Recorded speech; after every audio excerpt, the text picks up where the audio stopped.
मेरे मोहतरम साथियों, अल्लाह तबारक व तआला ने इसे अपना एक गजब और गुस्सा करार दिया है।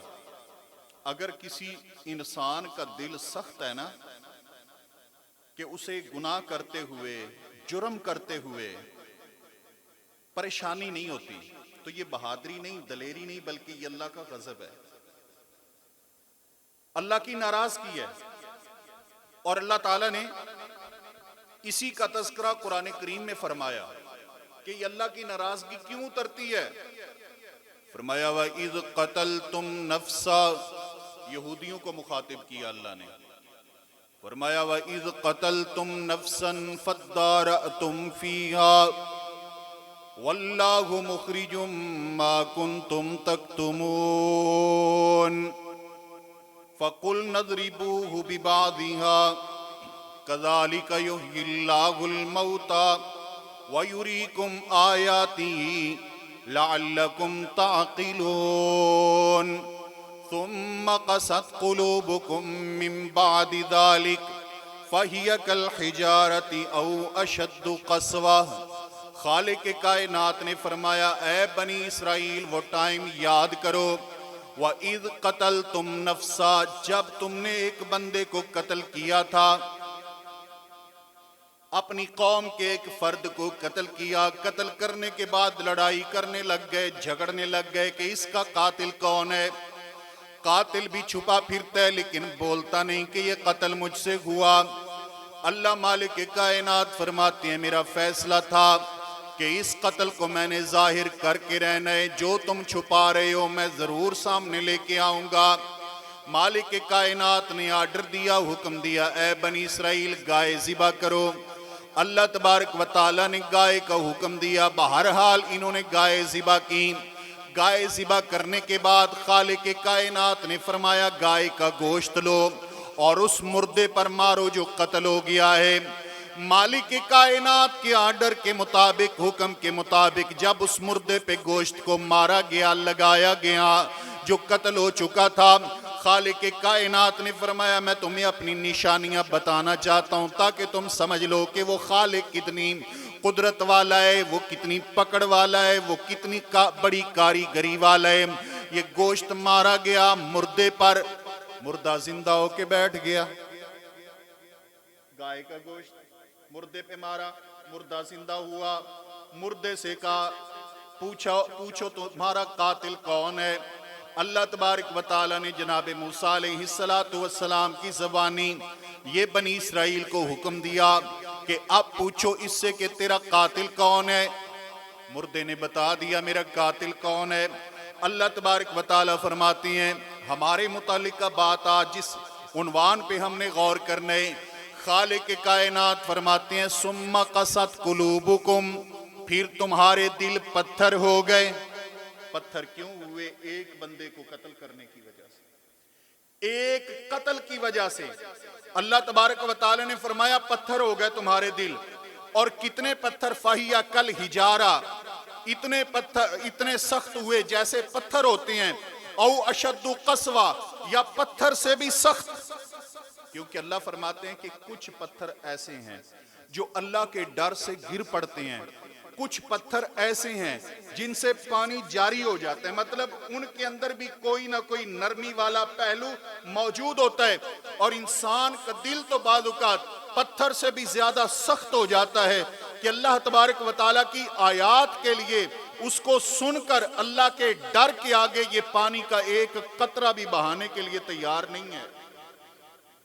ये पत्थर से भी सख्त दिल है। मेरे मालिक ने फरमाया कि दिल सख्त क्यों हुए तुम्हारे? व इज़ क़तलतुम नफ्सा, जब तुमने एक जान को कत्ल किया, एक बंदे को कत्ल किया। हजरात ग्रामी, कत्लो गारत याद रखें, किसी भी कौम में ये उस कौम के दिलों को सख्त करने का बायस बनती है। और हमारे मुआशरे में, हमारे मुल्क में ये बढ़ती हुई कत्लो गारत, जिस पे कंट्रोल और काबू नहीं पाया जा रहा, निज़ाम क़िसास नहीं है, कातिल को नहीं पकड़ा जा रहा, कातिल से बदला और इंतकाम का निज़ाम ना बनाया गया, तो याद रखिए कौम के दिल सख्त हुए। और इतने सख्त हुए कि ये 2-3 दिन पहले का वाकया है आपने पढ़ा और सुना होगा कि एक बेटे ने अपनी सगी मां को कत्ल किया।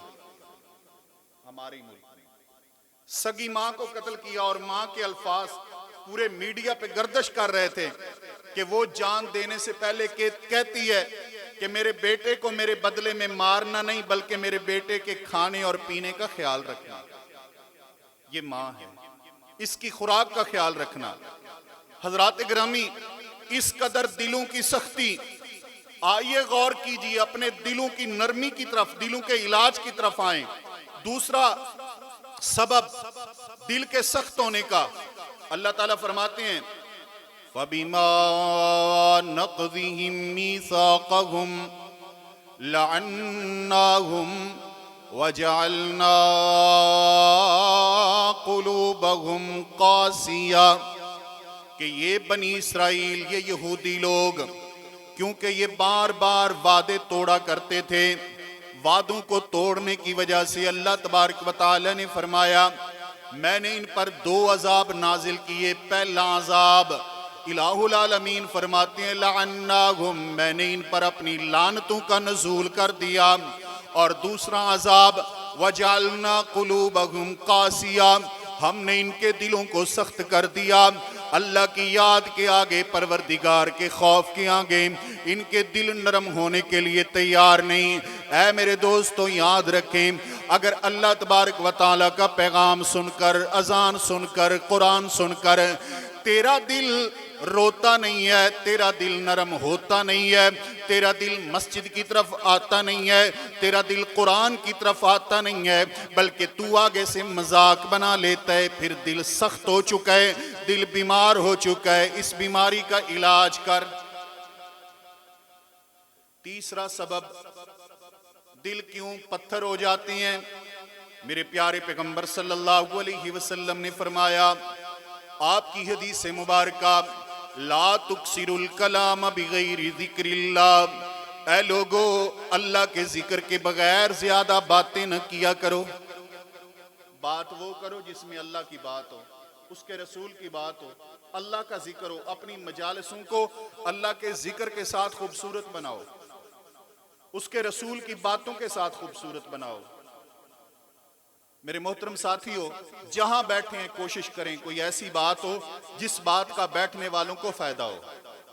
इमाम कायनात की एक हदीस मुबारक है, आपने फरमाया कि ये जो मजलिसें हैं, जहां बैठते हो, बातचीत करते हो, अगर इनमें तुम रब्बे जुल जलाल का जिक्र नहीं करते तो यही मजलिसें क़यामत वाले दिन तुम्हारे लिए अफसोस बन जाएंगी।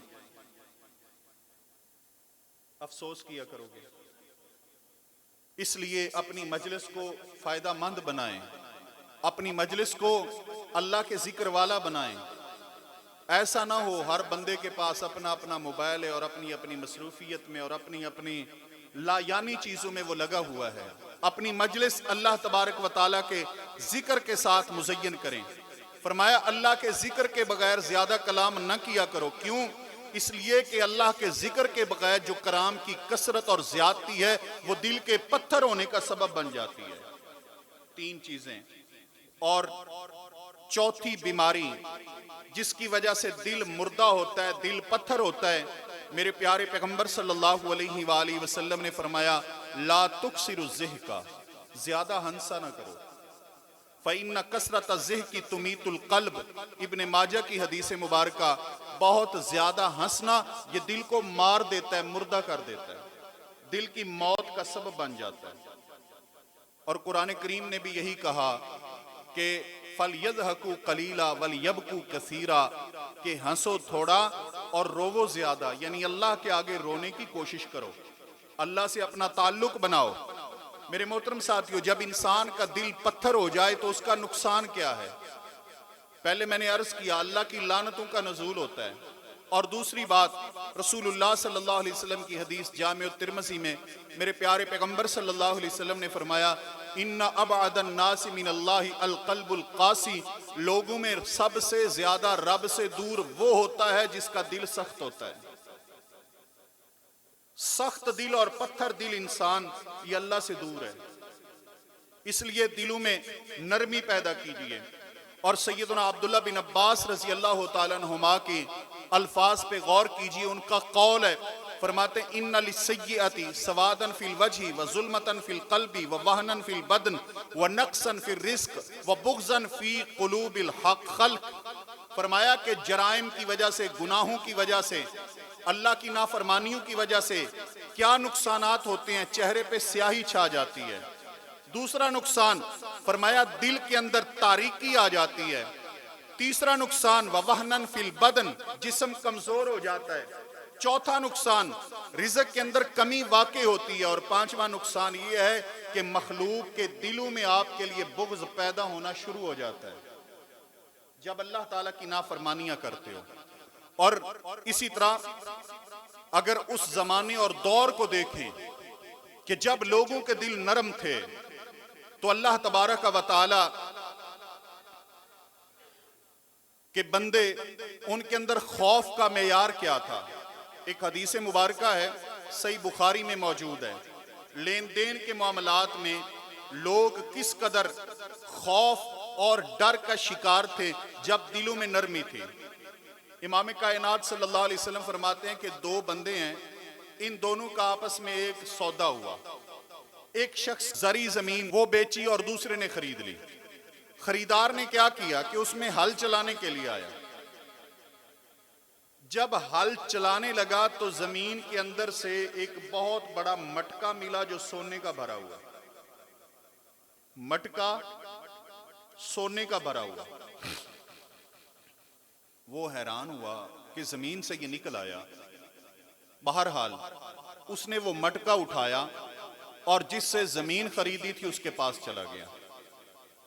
कहने लगा, मेरे बिरादर, आपसे मैंने जमीन खरीदी, उस जमीन से ये मटका सोने का भरा हुआ मुझे मिला है, तो चूंकि मैंने आपसे जमीन खरीदी है ना, ये मटका तो नहीं खरीदा, इसलिए इसके आप मालिक हैं, आप रखें।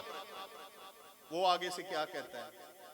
वो कहता है, मैंने आपको जमीन बेची, जमीन में जो कुछ था वो भी बेच दिया। मुझे तो नहीं पता ये कैसे है, कहां से है, जो कुछ था वो बेच दिया। ये निकल आया तो आपका नसीब, इसके मालिक आप हैं। दोनों में झगड़ा हो गया। किस पर? मटके पर। मटका लेने पर नहीं, देने पर, और मटका भी सोने से भरा हुआ।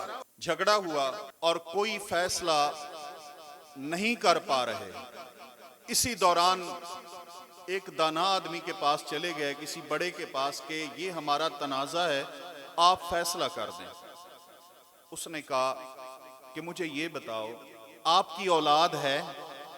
दोनों कहने लगे हाँ है। एक कहने लगा मेरा बेटा है, दूसरा कहने लगा मेरी बेटी है। तो वो शख्स कहने लगा कि ऐसे करो, तुम अपने बेटे और बेटी का आपस में निकाह कर दो और ये सोना उन पे खर्च कर दो।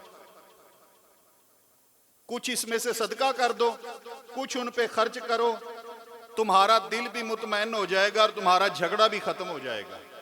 ये अंदाज अपनाया, दोनों का झगड़ा भी खत्म हो गया और दिल भी मुतमैन हो गया।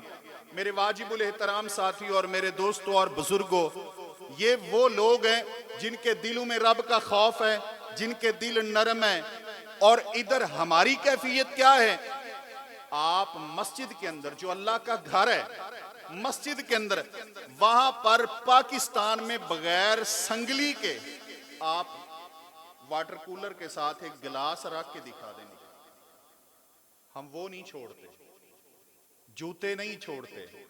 क्या क्या मामलात हैं कि इस कदर बददियानती और इस कदर चोरी चकारी और इस कदर बदअमनी। और उसकी वजह यही है कि हमें अपने रब का खौफ और डर नहीं, हमारे दिलों में वो नरमी और रिक्कत नहीं जो उन अदवार में पाई जा रही थी, जिन अदवार की तरबियत मेरे प्यारे पैगंबर सल्लल्लाहु अलैहि वसल्लम ने की, जो सहाबा किराम का ज़माना और दौर था। अल्लाह मालिक कायनात से दुआ है कि इलाहुल आलमीन हमें कसरत के साथ इस्तिग़फ़ार की तौफ़ीक अता फरमाए। इसी तरह कुरान करीम की तिलावत की तौफ़ीक अता फरमाए।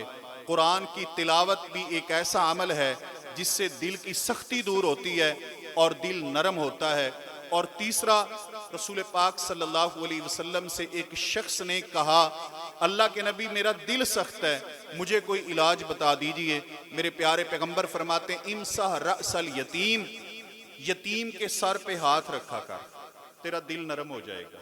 क्या मतलब है? उसकी सरफरस्ती कर, उसके साथ शफकत कर, तेरा दिल नरम हो जाएगा। खालिक कायनात हमें ये तौफीक अता फरमाए।